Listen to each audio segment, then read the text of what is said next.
আসসালামু আলাইকুম প্রিয় শিক্ষার্থীরা।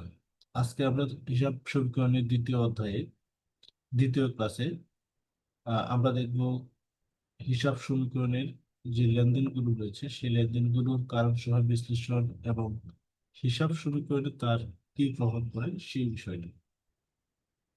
আমরা এখানে কিছু দেখতে পাচ্ছি। জানুয়ারি মাসের বিভিন্ন তারিখে বেশ কিছু লেনদেন যেগুলো রয়েছে সেই লেনদেনগুলোকে আমরা প্রত্যেকটা লেনদেনের বিশ্লেষণ করব এবং বিশ্লেষণের পর এই লেনদেনগুলো হিসাব সমীকরণে কি প্রভাব ফেলে, অর্থাৎ সম্পদ সমান দায় যোগ মালিকানা সত্ত্বের কোথায় কি পরিবর্তন হয় সেটা আমরা আজকে বিশ্লেষণ করার পর প্রভাবটা দেব। আমরা দেখতে পাচ্ছি জানুয়ারি মাসের 1 তারিখে একটি লেনদেন রয়েছে, সেটা হচ্ছে মালিক 1 লক্ষ টাকা দিয়ে ব্যবসায় শুরু করলেন। মালিক তার ব্যক্তিগত টাকা দিয়ে অথবা যেখান থেকে সে টাকা সংগ্রহ করেছে করে তার একটা ব্যবসা শুরু করেছে। এই টাকাটা তার মালিকের নিজস্ব ব্যক্তিগত টাকা। যেহেতু মালিক তার ব্যক্তিগত উৎস থেকে টাকা সংগ্রহ করে একটি ব্যবসা শুরু করলেন, প্রথমে আমরা চিন্তা করবো ব্যবসা প্রতিষ্ঠানে কি এসেছে। ব্যবসা প্রতিষ্ঠানে এসেছে নগদ টাকা। এই টাকাটা কিভাবে এসেছে সেটা আমরা দ্বিতীয় ধাপে দেখব। প্রথম ধাপে আমরা চিন্তা করব যে এই টাকাটা এসেছে নগদ হিসেবে ব্যবসা প্রতিষ্ঠানে, অর্থাৎ আমরা জানি নগদ টাকাটা একটি সম্পদ, সেই জন্য সম্পদ নগদ টাকা হিসেবে বৃদ্ধি পেয়েছে। অপরদিকে যেহেতু মালিক এই টাকাটা দিয়েছেন, এই টাকাটা প্রতিষ্ঠানে এসেছে মালিকের মালিকানা সত্ত্ব হিসেবে নাম মূলধন নামে এখানে লিপিবদ্ধ হবে। মালিক প্রতিষ্ঠানে যা কিছু দিবে আমরা জানি সেটা হচ্ছে মালিকের মূলধন নামে লিপিবদ্ধ হবে, মালিকানা সত্ত্বকে বৃদ্ধি করবে। তো আমরা দেখতে পাচ্ছি ব্যাখ্যার ক্ষেত্রে সম্পদ নগদ টাকা বৃদ্ধি এবং মূলধন নাম দিয়ে মালিকানা সত্ত্ব বৃদ্ধি। জানুয়ারি 2 তারিখে আমরা একটি লেনদেন দেখতে পাচ্ছি, সেটা হচ্ছে আসবাবপত্র ক্রয় করা হলো 20,000 টাকায়। এখন আমরা এখানে জানি আসবাবপত্র একটি সম্পদ। যখন কোনো সম্পদ ক্রয় করা হয় তখন ওই সম্পদটা প্রতিষ্ঠানে বৃদ্ধি পায়। এখন এই সম্পদটা আমরা কিভাবে ক্রয় করেছি সেটা আমরা দ্বিতীয় পর্যায়ে দেব। প্রথম পর্যায়ে হচ্ছে আসবাবপত্র ক্রয় করা হয়েছে, আসবাবপত্র সম্পদ, অর্থাৎ সম্পদ বৃদ্ধি পেয়েছে, আসবাবপত্র সম্পদটা বৃদ্ধি পেয়েছে। দ্বিতীয় পর্যায়ে আমরা চিন্তা করব যে এই সম্পদটা আমরা বৃদ্ধি করলাম অথবা এই লেনদেনের মাধ্যমে আসবাবপত্র সম্পদটা বৃদ্ধি করবো, এই সম্পদটা ক্রয় করেছি আমরা কিভাবে, নগদে না বাকিতে। যদি নগদে ক্রয় করে থাকি তাহলে এই সম্পদটা ক্রয় করার জন্য আমাকে নগদ টাকা দিতে হয়েছে, অর্থাৎ নগদ টাকা একদিকে সম্পদ, নগদ টাকা প্রদান করে আমি আরেকটা সম্পদ পেয়েছি।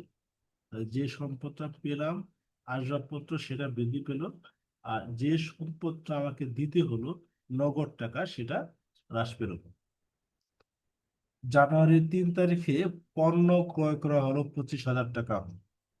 আমরা জানি পণ্য ক্রয় প্রতিষ্ঠানের একটি ব্যয়। পণ্য ক্রয় করেছি নগদে, নগদ টাকায় পণ্য ক্রয় করলে নগদ টাকা আমার হ্রাস পেয়েছে, নগদ টাকা আমাকে দিতে হয়েছে। অর্থাৎ প্রতিষ্ঠানের যে নগদ টাকা ছিল সেখান থেকে 25,000 টাকা যার কাছ থেকে পণ্য ক্রয় করেছে তাকে দিতে হয়েছে, এই জন্য নগদ টাকা আমার 25,000 টাকা হ্রাস পেয়েছে, সম্পদ হ্রাস পেয়েছে।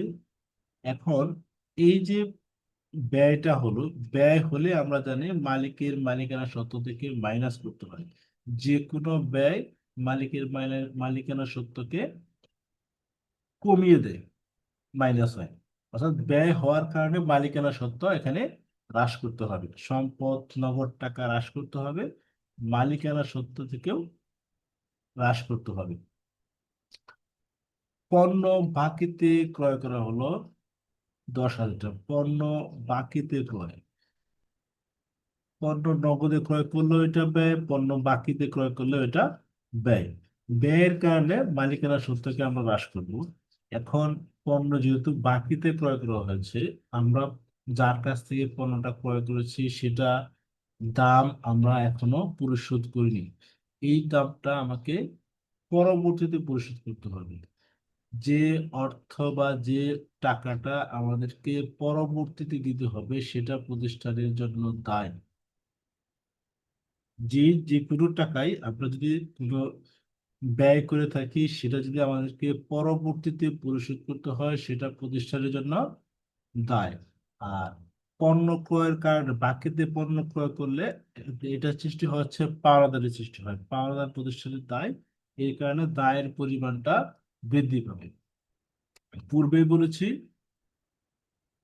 পণ্য ক্রয় করলে ব্যয় বৃদ্ধি পায়, ব্যয় বৃদ্ধি পাওয়ার কারণে মালিকানা সত্ত্ব হ্রাস পায়। এখানে দায় বৃদ্ধি পেয়েছে এবং ব্যয় হওয়ার কারণে মালিকানা সত্ত্ব হ্রাস পেয়েছে। আমরা 7 নাম্বার লেনদেনটা দেখি। বিক্রয় 50,000 টাকা, অর্থাৎ আমরা পণ্য বিক্রি করেছি। পণ্য বিক্রি করেছি, এটা বাকিতে লেখা নেই, ব্যক্তি বা প্রতিষ্ঠানের নাম লেখা নেই, অর্থাৎ এই লেনদেনটা হয়েছে নগদে। যদি নগদে লেনদেন হয়, অর্থাৎ পণ্য বিক্রি করেছি নগদে, নগদে যদি পণ্য বিক্রি করে থাকি, প্রতিষ্ঠানে নগদ অর্থ এসেছে। এই লেনদেনের জানুয়ারির 7 তারিখের আগে যে টাকাটা ছিল প্রতিষ্ঠানের নগদ টাকা, এই পণ্যটা বিক্রি করার কারণে প্রতিষ্ঠানের আরো 50,000 টাকা নগদ এসেছে। তারপর নগদ টাকা বৃদ্ধি পেয়েছে, যেহেতু সম্পদ নগদ টাকা, অর্থাৎ সম্পদ বৃদ্ধি পেয়েছে। অপরদিকে বিক্রি করার পরে পণ্য বিক্রি করার কারণে প্রতিষ্ঠানের আয় বৃদ্ধি পায়। পণ্য বিক্রয়ের কারণে প্রতিষ্ঠানের আয় বৃদ্ধি পায়, আর আয় বৃদ্ধি হলে প্রতিষ্ঠানের মালিকানা সত্ত্বের পরিমাণ বৃদ্ধি পায়। আমাদের প্লাস করতে হয়, আমরা জানি ওনার সিকিউরিটি এর ভিতরে 4টি হিসাব রয়েছে, যেটা হচ্ছে capital, revenue, expense, drawings. Revenue হলে প্লাস করতে হয়, অর্থাৎ আয় বৃদ্ধি পেলে মালিকানা সত্ত্বকে বৃদ্ধি করতে হয়। এ কারণে পণ্য বিক্রির কারণে সম্পদ নগদ টাকা বৃদ্ধি পেয়েছে এবং আয় হওয়ার কারণে মালিকানা সত্ত্ব বৃদ্ধি পেয়েছে। জানুয়ারি 13 তারিখ, বাকিতে পণ্য বিক্রয়। বাকিতে পণ্য বিক্রি হলে প্রতিষ্ঠানের বিক্রি হয়েছে, এর এর কারণে প্রতিষ্ঠানের আয় বৃদ্ধি পেয়েছে। আর বিক্রয়টা হয়েছে বাকিতে, যেহেতু বাকিতে বিক্রি হয়েছে, আমরা একটা জিনিস জেনে রাখবো যে বাকিতে কোনো পণ্য বিক্রি করলে প্রতিষ্ঠানের যে টাকা পণ্যটা বিক্রি করছি সেই টাকাটা আমরা পরবর্তীতে পাবো। যে যেভাবে কোনো অর্থ পরবর্তীতে পরিশোধ করলে সেটা প্রতিষ্ঠানের দায়, একইভাবে কোনো অর্থ পরবর্তীতে পাওয়া গেলে সেটা প্রতিষ্ঠানের সম্পদ। বাকিতে পণ্য বিক্রি করলে এই সম্পদটা নাম হচ্ছে দেনাদার। আমরা এভাবে চিন্তা করব বা এভাবে মনে রাখবো, বাকিতে পণ্য বিক্রি করার কারণে প্রতিষ্ঠানের দেনাদারের সৃষ্টি হয়, দেনাদার প্রতিষ্ঠানের সম্পদ। অর্থাৎ বাকিতে পণ্য বিক্রি করলে সম্পদ দেনাদার নাম দিয়ে বৃদ্ধি পাবে। একইভাবে অপরদিকে এই বিক্রি করার কারণে প্রতিষ্ঠানের আয় বৃদ্ধি পেয়েছে, এর কারণে মালিকানা সত্ত্ব বৃদ্ধি পাবে। জানুয়ারি 19 তারিখে যে লেনদেনটি রয়েছে, ব্যাংক হতে ঋণ গ্রহণ। ব্যাংক হতে ঋণ গ্রহণ 50,000 টাকা। আমরা চিন্তা করি, ঋণ গ্রহণ করেছি, ঋণ গ্রহণ করলে আমরা কি পাই? আমরা পাই নগদ অর্থ পাই। ব্যাংক হতে যখন ঋণ গ্রহণ করব, তখন সেটা প্রতিষ্ঠানের ব্যাংকের টাকার পরিমাণ বাড়বে, নগদ অর্থ বাড়বে না। ঋণ গ্রহণ করার কারণে যখন আমরা ঋণ গ্রহণ করেছি, তখন সেই টাকাটা যদি ব্যাংক থেকে ঋণ গ্রহণ করি, তখন প্রতিষ্ঠানের যে ব্যাংকের নামে হিসাব রয়েছে সেই ব্যাংকের হিসাবে টাকাটা জমা হবে। উত্তোলন করার পূর্ব পর্যন্ত যখনই আমরা ব্যাংক থেকে ঋণ গ্রহণ করব, সেই ঋণটা যখন গ্রহণ করেছি তখন প্রতিষ্ঠানে যে ব্যাংক এক হিসাব রয়েছে সেই ব্যাংক হিসাবে জমা হবে। ব্যাংক হিসাবে জমা হওয়ার কারণে প্রতিষ্ঠানের ব্যাংক হিসাব এটা একটা সম্পদ, অর্থাৎ ব্যাংকের সম্পদ বৃদ্ধি পাবে। পাশাপাশি যেহেতু ঋণ গ্রহণ করলে প্রতিষ্ঠানের এই যে টাকাটা আমাদেরকে পরবর্তীতে পরিশোধ করতে হবে। এর আগে আমরা জেনেছি যে টাকাটা পরবর্তীতে পরিশোধ করতে হবে সেটা প্রতিষ্ঠানের দায়। সুতরাং এই দায়টা আমাদের দায়কে বৃদ্ধি করবে। এই ঋণ গ্রহণটা আমাদের দায়কে বৃদ্ধি করবে। নাম হবে ব্যাংক ঋণ। ব্যক্তিগত প্রয়োজনে ব্যাংক হতে ঋণ গ্রহণ। ব্যক্তিগত প্রয়োজনে ব্যাংক হতে ঋণ গ্রহণ, আমরা এর পূর্বেই বললাম যে ব্যাংক থেকে ঋণ গ্রহণ করার কারণে এই ঋণটা ব্যাংকের হিসাবে প্রথমে জমা হবে। যেহেতু ব্যাংকের হিসাবে প্রথমে জমা হবে, প্রতিষ্ঠানের জন্য যদি ঋণ গ্রহণ করি তাহলে প্রতিষ্ঠানের ব্যাংকের হিসাবে জমা হবে। আর ব্যক্তিগত কারণে যদি কেউ ঋণ গ্রহণ করে তাহলে তার ব্যক্তিগত হিসাবে জমা হবে। মালিক তার ব্যক্তিগত প্রয়োজনে ঋণ গ্রহণ করেছে ব্যাংক থেকে, তার মানে এই যে 10,000 টাকা এটা কার অ্যাকাউন্টে জমা হবে? মালিকের ব্যক্তিগত অ্যাকাউন্টে জমা হবে। মালিকের ব্যক্তিগত অ্যাকাউন্টে জমা হলে তো এটা প্রতিষ্ঠানের কোনো কোনো কোনো লেনদেন নয়, প্রতিষ্ঠানের আর্থিক অবস্থা কোনো পরিবর্তন হচ্ছে না, তার মানে এটা লেনদেন নয়। আমরা 30 তারিখে যেটা সেটা চিন্তা করলাম। জানুয়ারির 25 তারিখ উত্তোলন 10,000 টাকা। উত্তোলন 10,000 টাকা। এই উত্তোলনের দ্বারা আমরা বুঝবো যে মালিক তার ব্যক্তিগত প্রয়োজনে প্রতিষ্ঠান থেকে নগদ অর্থ উত্তোলন করেছেন। উত্তোলন 1,000 টাকার মানে হচ্ছে মালিক তার ব্যক্তিগত প্রয়োজনে প্রতিষ্ঠান থেকে নগদ অর্থ উত্তোলন করেছেন। তার মানে প্রতিষ্ঠানের আগে যে টাকা ছিল, নগদ টাকা ছিল, সেখান থেকে আরো 1,000 টাকা হ্রাস পেয়েছে। তাহলে সম্পদ নগদ টাকা হ্রাস, সম্পদ নগদ টাকা হ্রাস। এখানে হবে সম্পদ নগদ টাকা হ্রাস। পাশাপাশি মালিক প্রতিষ্ঠান থেকে সুবিধা নিয়েছেন। মালিক যদি প্রতিষ্ঠান থেকে যে সুবিধা নেন সে তার কারণে মালিকের মালিকানা সত্ত্বকে হ্রাস করতে হবে, অর্থাৎ কমিয়ে দিতে হবে। আর এই মালিক যে সুবিধা নেবে সেই সুবিধার নাম হবে উত্তোলন। মালিক যে সুবিধা নেবে সেই সুবিধার নাম কি? উত্তোলন। তাহলে উত্তোলন এর মাধ্যমে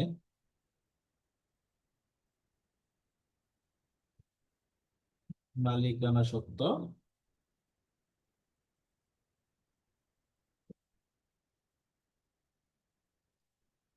হ্রাস করতে হবে। অর্থাৎ মালিক প্রতিষ্ঠান থেকে নগদ টাকা নিয়েছেন, প্রতিষ্ঠানের নগদ টাকা হ্রাস পাবে। এই টাকাটা মালিক তার ব্যক্তিগত প্রয়োজনে নিয়েছেন, এর মাধ্যমে মালিকানা সত্ত্ব হ্রাস পাবে। বাসা ভাড়া প্রদান। বাসা ভাড়া এটা একটা প্রতিষ্ঠানের ব্যয়। ব্যয় হয়েছে নগদে। নগদে ব্যয় হলে নগদ টাকা প্রথমে হ্রাস, এবং এই ব্যয় হওয়ার কারণে মালিকের মালিকানা সত্ত্ব হ্রাস।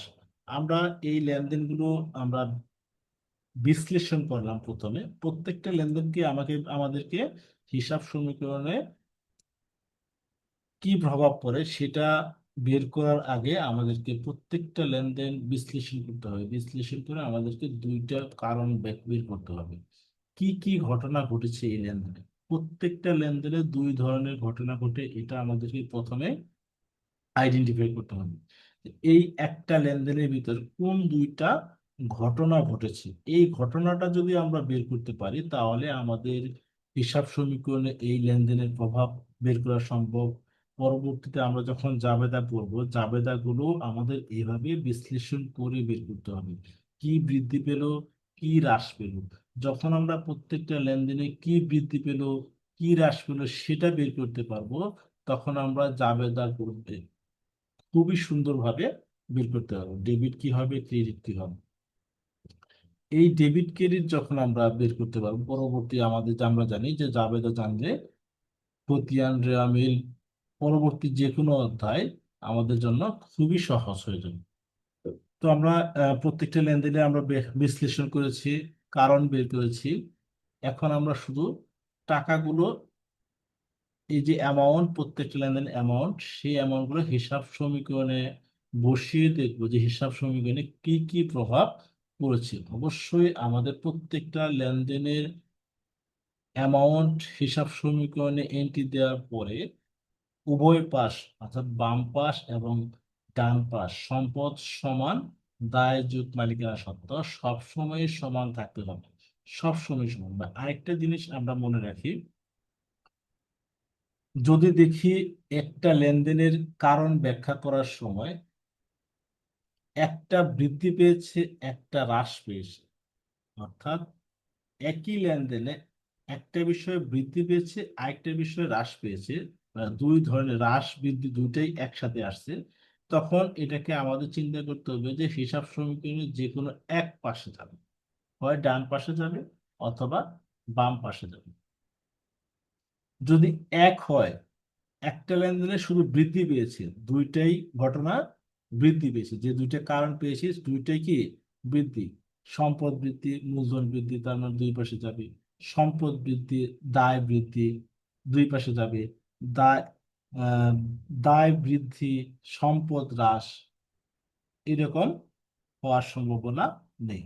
তাহলে আমাদের চিন্তা করতে হবে কি, দায় বৃদ্ধি পেলে, যদি ডান পাশে দায় বৃদ্ধি পায়, হয় মালিকেরা সত্ত্ব হ্রাস পাবে অথবা সম্পদ বৃদ্ধি পাবে।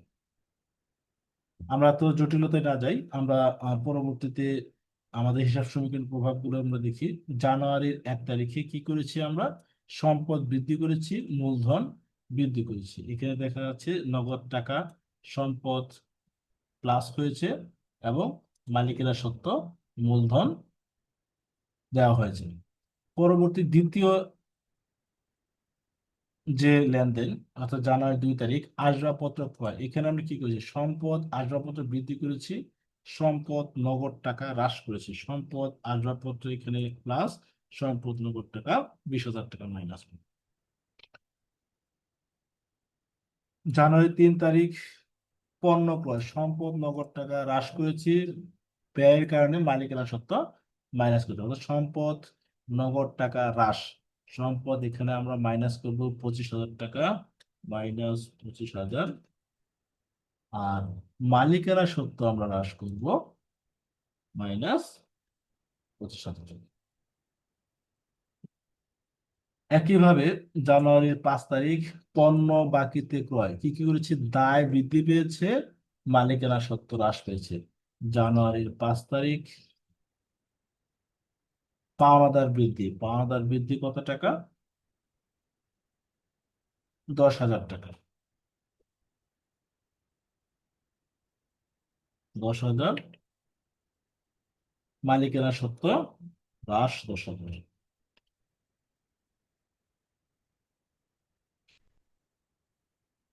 জানুয়ারির 7 তারিখ, বিক্রয়, সম্পদ নগদে বিক্রয়, এই কারণে নগদ সম্পদ বৃদ্ধি পাবে এবং আয় হওয়ার কারণে মালিকানা সত্ত্ব বৃদ্ধি পাবে।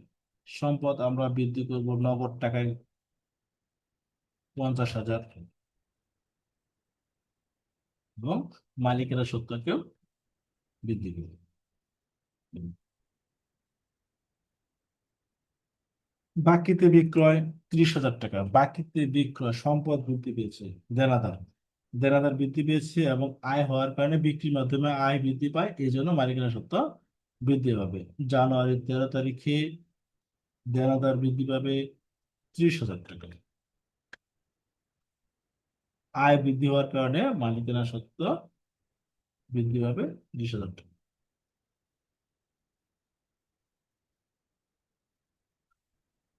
ব্যাংক হতে ঋণ গ্রহণ, ব্যাংক হতে ঋণ গ্রহণ করার কারণে ব্যাংকের টাকা বৃদ্ধি পেয়েছে। ব্যাংক হিসাব, এখানে আমাদের আরেকটি লেনদেন নিয়ে আসতে হবে, যেটার নাম হচ্ছে ব্যাংক হিসাব।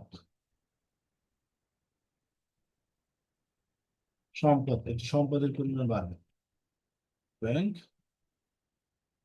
হিসাব।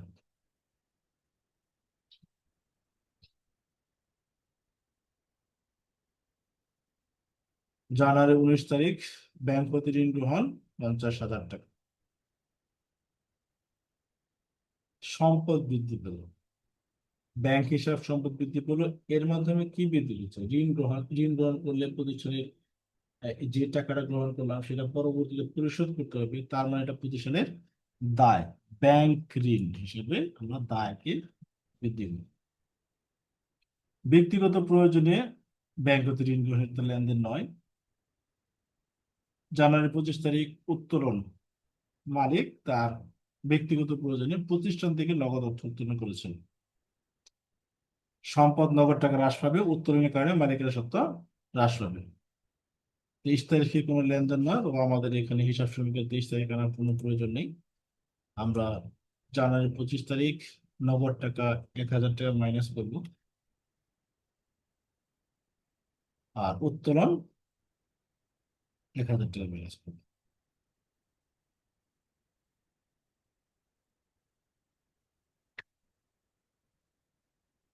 জানুয়ারিতে বাসা ভাড়া প্রদান, নগদ বাসা ভাড়া প্রদান করেছি 2,000 টাকা। সম্পদ নগদ টাকা হ্রাস পাবে, এটা ব্যয় হওয়ার কারণে মালিকানা সত্ত্ব হ্রাস পাবে। নগদ টাকা হ্রাস, মালিকানা সত্ত্ব হ্রাস।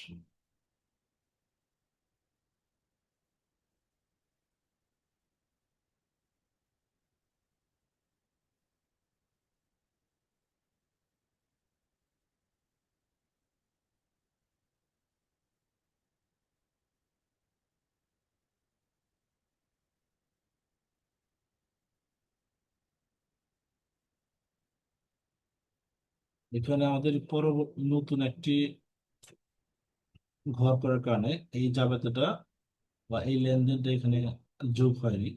আমরা এটাকে যোগ করে দিই প্রথমে। তো আমাদের আহ বাম পাশে যে সম্পদ রয়েছে সেই সম্পদগুলো সবগুলো যোগ করা বলে যে টাকাটা এসেছে সেটা হচ্ছে 2,02,000 টাকা। একইভাবে ডান পাশে দায় এবং মালিকানা সত্ত্ব, এই দায় এবং মালিকানা সত্ত্বের যে সামারি, অর্থাৎ আহ, সর্বশেষ যে অবস্থান রয়েছেন সে অবস্থায় হিসাব সমীকরণের বা প্রতিষ্ঠানের যে অবস্থান রয়েছে সেটাতে 2,02,000 টাকা রয়েছে। প্রতিষ্ঠানের দায়ের পরিমাণ 50,000 এবং 10,000, দুইটা যোগ করে 60,000, এবং মালিকানা সত্ত্ব এই দুটো যোগ করলে 2,02,000 টাকা এসেছে। একইভাবে প্রতিষ্ঠানের সম্পদের পরিমাণও রয়েছে 2,02,000 টাকা। আমরা দেখতে পাচ্ছি এখানে একটি ঘর ফাঁকা রয়েছে। এই ঘরটা আমরা যখন প্রত্যেকটা লেনদেন লিপিবদ্ধ করবো হিসাব সমীকরণে, মালিকানা সত্ত্ব প্লাস মাইনাস হয়েছে কি কারণে? শুধুমাত্র আবার বলতেছি, মালিকানা সত্ত্ব যখন প্লাস হবে, কেন এটা প্লাস হলো, এবং মালিকানা সত্ত্ব যখন মাইনাস হলো, মালিকানা সত্ত্বের ঘরে যখন আমরা একটা লেনদেন লিপিবদ্ধ করবো সেটা কি কারণে হয়েছে সেটা আমরা এখানে উল্লেখ করে দেবো। প্রথম লেনদেনটা মালিকানা সত্ত্ব 1,00,000 টাকা আমরা প্লাস করেছি মূলধনের কারণে। দ্বিতীয়টা পণ্য ক্রয়ের কারণে।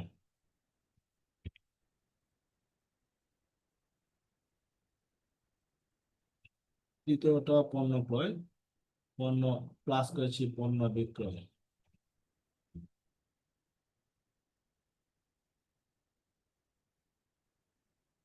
চতুর্থটা পণ্য বিক্রয়, উত্তোলন এবং বাসা বাড়ি। অর্থাৎ এখানে মন্তব্য থাকবে, মন্তব্যটা হবে মালিকানা সত্ত্ব কি কারণে প্লাস হলো, মালিকানা সত্ত্ব কি কারণে মাইনাস হলো। আমরা এই লেনদেনগুলো যখন কারণ সহ ব্যাখ্যা এবং হিসাব সমীকরণের কি বৃদ্ধি পাচ্ছে, কি হ্রাস পাচ্ছে, এটা হিসাব সমীকরণে কোথায় লিপিবদ্ধ করতে হবে, কোথায় প্লাস করতে হবে, কোথায় মাইনাস করতে হবে, যখন এটা সুন্দর মতো বুঝতে পারবো, তখন আমরা এই প্রত্যেকটা লেনদেনের হিসাব সমীকরণে কি প্রভাব সেটা খুব সহজেই বুঝতে পারবো। তো আশা করি এই ক্লাসের মাধ্যমে তোমরা আহ, যে লেনদেনগুলো আমরা কারণ সহ ব্যাখ্যা করেছি এবং কারণ সহ ব্যাখ্যা করার পর হিসাব সমীকরণে কি প্রভাব পড়ে, কোথায় প্লাস হয় কোথায় মাইনাস হয় সেটা জানতে পেরেছি।